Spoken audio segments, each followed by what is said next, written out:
Hi all, welcome to QTspot. In this video, we will discuss about the structure of compiler or the phases of compiler. So what is this compiler? Usually, the role of the compiler is to convert the source program that is in one language, let it be the high-level language, to the target program, let it be into the assembly or low-level language. So here we will discuss various phases, or let's assume as steps that compiler undergoes to convert source program to the target program.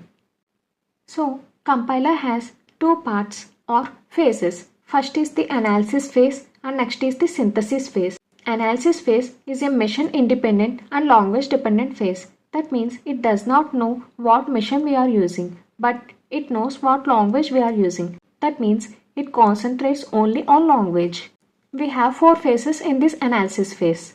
First is the lexical analyzer, next is the syntax analyzer, and third one is semantic analyzer, and fourth one is intermediate code generator. And the second part of compiler is the synthesis phase. This synthesis phase is the vice versa of this analysis phase, where it is machine dependent and language independent. So analysis phase concentrates on the language.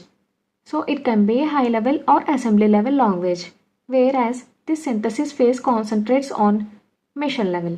Coming to the phases of compiler, we will be having a total of 6 phases.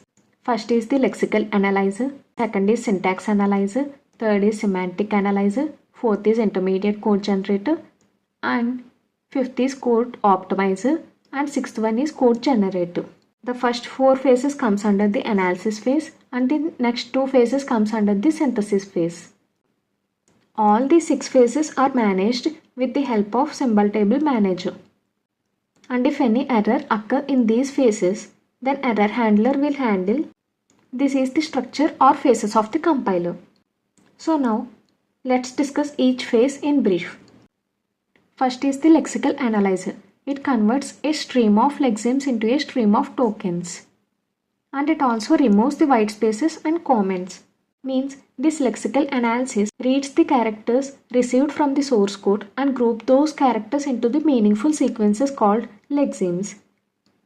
This lexical analyzer converts the stream of lexemes into the stream of tokens and also removes the white spaces and comments if any. Suppose, take for example, C is equal to A plus B into 5. Here, A, B, C plus into equal to, all these are lexemes. Defining these as identifiers and symbols are considered as tokens. Hence, the tokens are considered as C ID1 equal to A ID2 plus ID3B into 5. And next is the syntax analyzer. It's sometimes called as a parser. Usually syntax analysis is also called as parsing. So it helps to construct the parse tree. It takes all the tokens one by one and uses context-free grammar to construct the parse tree. That means it takes the tokens produced by the lexical analyzer as the input to construct parse tree or syntax tree. Suppose take for example the same previous example, C is equal to A plus B into 5. So we already know here the tokens are C equal to A and plus B into and 5. The output syntax tree will be the identifier C and the assignment operator equal to is at the middle and the expression plus is at the right. The addition plus has an identifier A and it is at the left side, and the other expression is into and it is in the right side.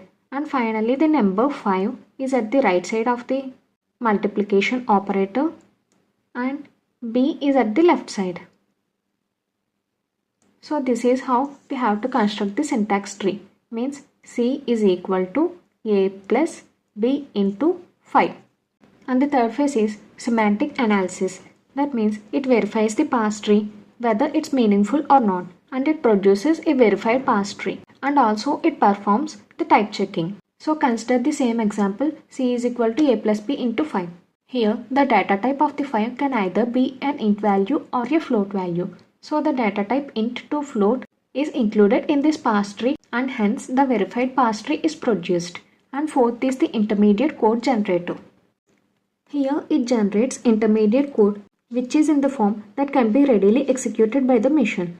This intermediate code is converted to machine language using the last two phases, which are platform dependent. That means they both are machine dependent phases. Let's consider an example.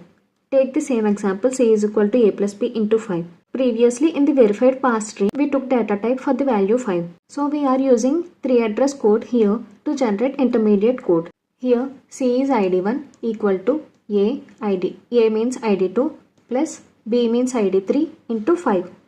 So t1 is assigned to int2 float of 5 value.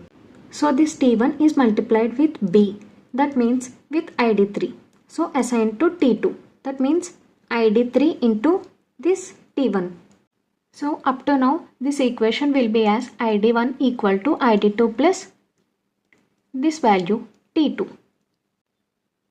So for this 3 address code we have to add this t2 to id2, that means for a value. So this t2 is added to id2 and it is assigned as t3. So this t3 is id2 plus id3 into int2 float of 5 value. So finally this t3 is assigned to id1, that means c. Till intermediate code it is same for every compiler out there, but after that it depends on the platform. So to build a new compiler we don't need to build it from the scratch. We can take the intermediate code from the already existing compiler and can build last two phases. So the first phase in synthesis phase and the fifth phase in these phases of compiler is code optimization. This code optimizer transforms the code so that it consumes fewer resources and produces more speed. The meaning of the code being transformed is not altered. That means this code optimizer is used to improve intermediate code. It takes intermediate code as input and produces optimized intermediate code as output, resulting in the faster running machine. That means by reducing the number of lines of the code for a program. Usually this code optimization is of two types. First is the local optimization and the next is loop optimization. In the local optimization, local transformations can be applied to the program to make an improvement. Suppose see this example. If a is greater than b, then go to L2 or go to L3. This two-line statement is replaced with the single statement like if a is less than b, then it will directly go to L3. And next is loop optimization. And the important source of optimization concerns about decreasing the speed of loops. A typical loop improvement is to move a computation that produces the same result each time around the loop to a point in the program just before the loop is entered. So in this loop optimization, deduction of dead code or removal of unwanted temporary variables and many more optimizations are involved here. So for the same example, we removed the data type for 5 and modified the code as c is equal to a plus b into 5 as c means id1 equal to a as id2 plus b as id3 into 5. And this modified code will be t1 is equal to id3 into 5. That means this id3 into 5 is considered as t1.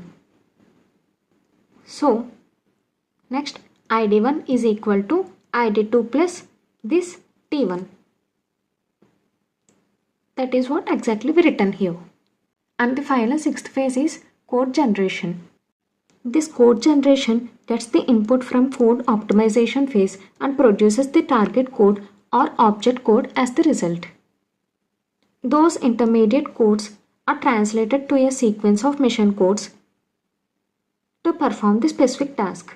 Code generation involves in the generation of correct references or data types and missing codes and allocation of register and memories. Take for example the same example c is equal to a plus b into 5. That means id1 is equal to id2 into 5. So move r2 comma id3. That means id3 is considered as r2 and then multiply this r2 with the address 5. So it becomes id1 is equal to id2 plus r2 into 5. Then move r1 into id2 and then add r1 and r2. Then move this id1 comma r1. So it becomes id1 is equal to, we added r1 and r2. That means A and B into 5. R1 is nothing but ID2 and R2 is nothing but ID3, which we have moved previously here and here. So this is the assembly or lower level language that the compiler converted source program into. And the symbol table is a data structure being used and maintained by the compiler throughout all the phases, and it also consists of all the identifier names along with their types, so that to help the compiler to find the identifier quickly for smooth functioning of the code. And the error handler is used to handle the errors.